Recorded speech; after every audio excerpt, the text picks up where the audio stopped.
Vamos entonces a continuar con la meditación del capítulo 3 del libro de los Hechos de los Apóstoles. Concretamente vamos a encontrarnos en primer lugar con la curación del paralítico. ¿Qué es lo que podemos decir en relación a este hecho que es de los capítulos 1 al 11? Es un hecho bastante interesante que conviene detenernos a analizarlo. En primer lugar, tenemos que decir que Cristo hizo muchas curaciones en el Evangelio. Los Evangelios nos dicen que los discípulos también. De hecho, los Evangelios de esta semana, que estamos meditando el Evangelio de San Lucas, nos muestran a Jesús que envía a los discípulos a predicar y a sanar a los enfermos. Ahora bien, esta curación podemos decir que es singular, es diferente. ¿Por qué? En primer lugar, porque el maestro sí, sigue estando. Él dice, yo estaré con ustedes hasta el fin del mundo. Pero está de un modo distinto. Hoy se hace presente a través de la invocación de su nombre. Y descubrir su presencia ahora necesitará un acto de fe. Cuando enviaba a los discípulos, expulsaban a los demonios, sanaban en su nombre, pero sabían que Jesús de Nazaret andaba caminando. Hoy, en este pasaje del paralítico, encontramos que el, la sanación que se hace de este hombre va a implicar de su parte un acto de fe, el creer que realmente por la palabra de los discípulos y por el nombre de Jesús, este hombre puede curarse. Hay varias expresiones de los apóstoles que podemos ir meditando. La primera es míranos. En este punto, cuando el hombre le pide algo, le pide una limosna, eh, Pedro le dice, fija tu mirada en nosotros. Y Pedro también fija su mirada en él, y entonces en este cruce de miradas, en esta vinculación, podemos recordar los distintos milagros del Señor. Sus signos de curación siempre fueron a personas concretas. Incluso en el momento en el que la hemorroidiza le quiso tocar el manto y se quedó sanada, sin que él haya visto, él se detiene y se detiene para encontrarse con ella. Es decir, no hay un milagro que el Señor realice que no fije primero y no busque el encuentro con aquella persona con la que Él se vincula a través de esta sanación. De este modo, así como Cristo es acreditado por Dios en la resurrección, Pedro es acreditado por Cristo con este signo en el templo, que es ante todo un signo de la caridad del Maestro, un signo de la caridad de Cristo. Eh, Podemos decir que Pedro no es acreditado por su elocuencia, no es acreditado por obras grandiosas, no es acreditado por tener la valentía de decir voy a hacer un milagro. No, no, no. La acreditación que recibe Pedro hoy como apóstol del Señor es manifestando la caridad divina. Y una vez que le dice mírame, le dice algo más. Le dice tengo a Jesús.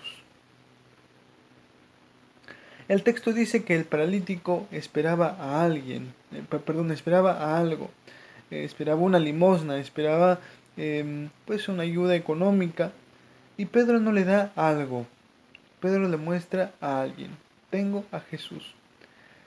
Y es interesante reflexionar que mientras Jesús cumplía su misión y sanaba, devolvía también la paz del corazón, la pureza, libraba del pecado. Pero ahora que Él ha resucitado, se da a sí mismo para los demás. Ahora lo pueden tener siempre y en todo momento. Esta es la maravilla del Cristo resucitado. Que en el tengo a Jesús ya no solamente van a brindarle la sanación como lo hacía cuando Jesús andaba caminando. Hoy además de sanar, además de dar la paz al corazón, además de devolver la pureza, limpiar del pecado, le dan a Jesús. Yo hoy tengo para darte a Jesús. Es importante descubrir esto. Por la resurrección, el Señor puede darse a todos. Y esta es la maravilla. Le dice también, en el nombre de Cristo, levántate.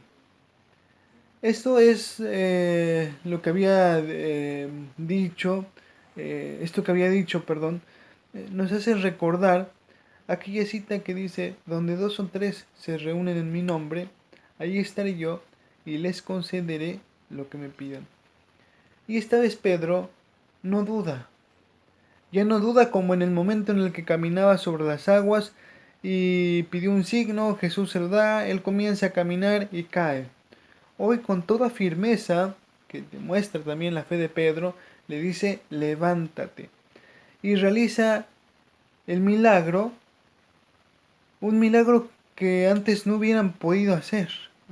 Porque recordemos el momento en el que Jesús había subido al Tabor, venía bajando, y también allí le piden hacer un milagro a los discípulos, y no lo pueden hacer.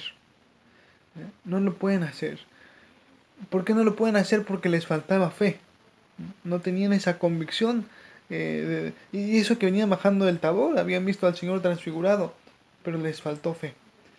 De tal modo, esta vez es distinto. Esta vez lo pueden realizar. Y esta fe de Pedro en el nombre del Señor es ahora, podemos decir, la levadura que hace crecer la fe de todo el pueblo. Empezando primero por el paralítico y después por todos aquellos que van a ver este signo. Después de que lo levanta, es interesante porque entran al templo y entra para glorificar a Dios. Esto es muy significativo porque pudo haberse ido a su casa. Una vez que está sano, bueno, me voy a mi casa, ya. No necesito estar a la puerta del templo porque ya estoy sano, ya no necesito pedir más limosna porque aquello que necesitaba hoy me ha sido dado. Pero no, no se va a su casa, entra al templo. ¿Por qué no se fue? ¿Por qué entró? Podemos decir que porque por primera vez podía entrar en el templo. Entró con ellos en el templo. Reforcemos aquí esto. El templo es el lugar de la presencia de Dios. Y el paralítico pudo entrar solamente después de que los apóstoles, en nombre de Cristo, lo han curado. Es decir, para llegar a la presencia de Dios, ya no hay otro camino que no sea Cristo. Y el Cristo que anuncian los apóstoles. Claro, por su enfermedad no podía entrar al templo, estaba imposibilitado a entrar, porque era considerado impuro. Ahora, Cristo lo purifica y él puede entrar al templo. ¿Qué significa esto? Lo que estamos diciendo, que ahora no hay otro camino para entrar al templo, para llegar hasta Dios, a la presencia real de Dios, que no sea Cristo. Esto que dice Jesús en el Evangelio de San Juan. Yo soy el camino, la verdad y la vida. Esta es la maravilla de un Jesús resucitado que ha enviado a los apóstoles, que les ha dado una misión y que en este hecho concreto de la curación del paralítico, en el capítulo 3 de Hechos de los Apóstoles, los descubrimos. Los descubrimos ya como apóstoles enviados del Señor, cumpliendo su misión, anunciando el Evangelio y demostrando con estas obras que el Espíritu les permite hacer que Cristo es verdaderamente el Hijo de Dios y sobre todo que este Cristo, que es el Hijo de Dios, está y acompaña a la iglesia en esta misión de salvar a los hombres y de llevar a los hombres hacia Cristo para que estando en Cristo puedan llegar a Dios. Esto es lo maravilloso.